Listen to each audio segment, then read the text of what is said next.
Look at this satellite image. 10,000 acres of New Mexico desert. A cluster of buildings that look like any wealthy person's ranch retreat. But zoom in. Look at the layout, the roads, the placement of every building. This isn't a ranch. This is something else entirely. I want to show you what I mean. Because what happened here at Zorro Ranch involves one of the most disturbing criminal cases in modern American history.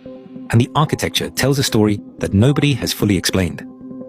The buildings themselves are evidence, the courtyard, the runway. The scattered outposts are miles from the main house. None of it makes sense for a working ranch. All of it makes sense for something else. Let me walk you through it. Zorro Ranch sits near Stanley, New Mexico. Stanley is barely a town. It's a scattering of ranches, dirt roads, and emptiness. The nearest city of any size is hours away.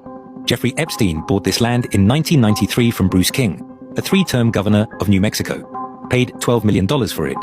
At the time, nobody asked why a financier from New York would want 10,000 acres of high desert scrubland. The property spans 15 square miles.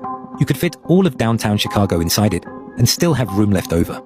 Anyone approaching by car can be seen from miles away. The western edge drops into steep canyons that act like natural walls. If you wanted to build a place where nobody could see what you were doing, you would build it exactly here. Now look at the main house, 33,000 square feet, arranged in a hacienda style. 4 long wings surrounding a central courtyard. This is where it gets interesting. In traditional Southwest architecture, the courtyard is open. You see patios, verandas, views of the landscape. The whole point is to connect inside and outside. Zorro Ranch does the opposite. The courtyard is completely sealed, boxed in on all 4 sides. No exterior windows face inward. No outside door opens directly into it. The only way to reach this space is through interior rooms. From the air, from the ground, from any public vantage point. You cannot see what happens in that courtyard. This is an architectural choice, a very deliberate one. The design echoes old monasteries and Spanish fort houses, structures built specifically to hide inner life from the outside world. Each wing of the mansion serves a different purpose. The north wing is long, plain, uniform, rows of identical rooms.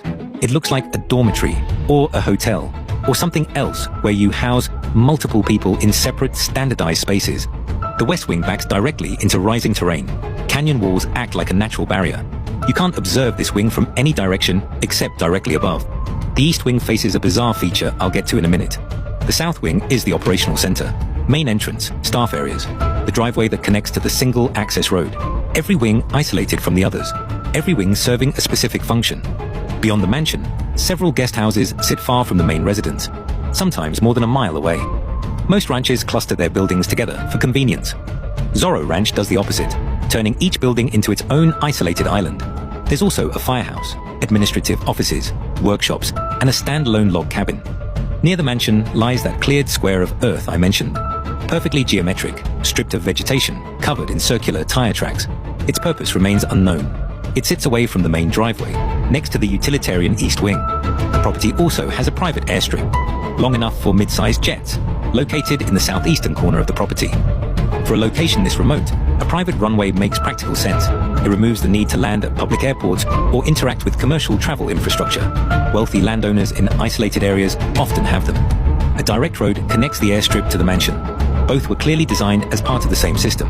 While Epstein visited, day-to-day operations were handled by Bryce and Karen Gordon, a couple from New Zealand who managed the property for years. Locals recalled parties at the ranch.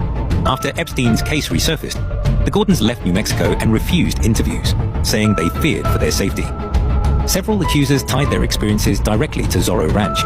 Annie Farmer alleged she was abused here in 1996 by Epstein and Ghislaine Maxwell.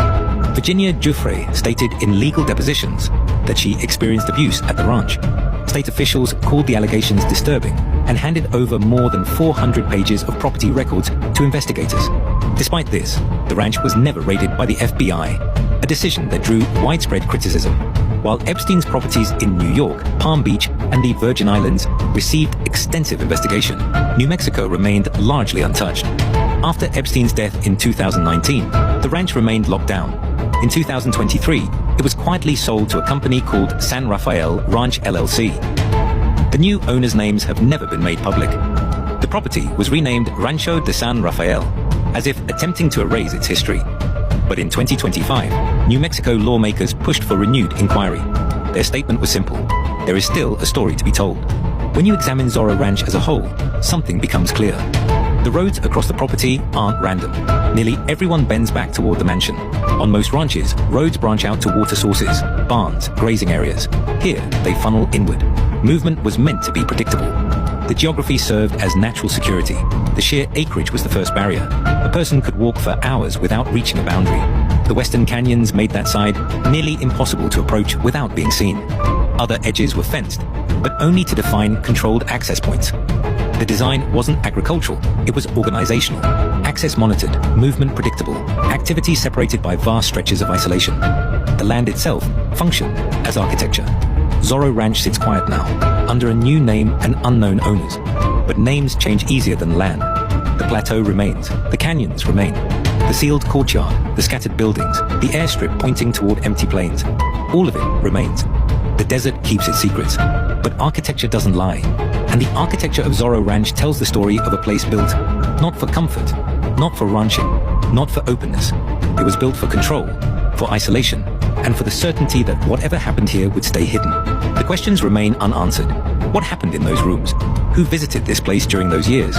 What took place in that sealed courtyard, surrounded by 4 walls and 10,000 acres of silence? New Mexico lawmakers believe there's more to uncover. Maybe they're right.